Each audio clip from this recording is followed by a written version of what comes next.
Ikiwa mtoto wako aongezeke uzito, yani inamaanisha mtoto ambaye anaendelea kukua, miaka inaendelea kuongezeka, siku zinaendelea kuongezeka, lakini kilo ya kwake haibadiliki, haiongezeki.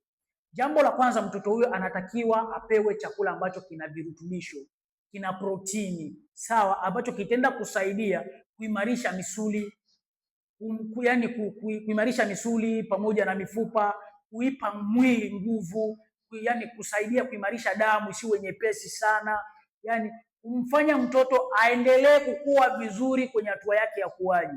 Mtoto hawezi kuendelea vizuri kwenye hatua yake ya ukuaji kama anakula chakula ambacho hakina na virutubisho, hakina na protini, yani anakula chakula ambacho hakina na hivyo vitu.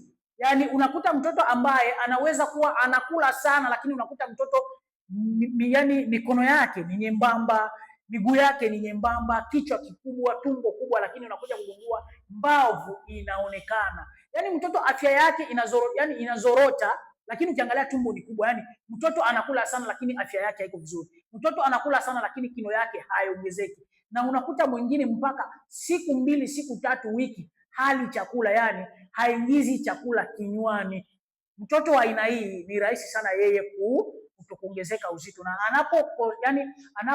anapokaa na hiyo hali ya kutokuongezeka uzito, hali ambayo inaenda kupelekea kudhoofisha mifupa, kufanya mifupa kuwa dhaifu, kufanya misuli kuwa dhaifu, kufanya mwili ushindwe kuwa na nguvu, hali ambayo inaweza kupelekea yeye kuchelewa kwenye hatua yake ya ukuaji.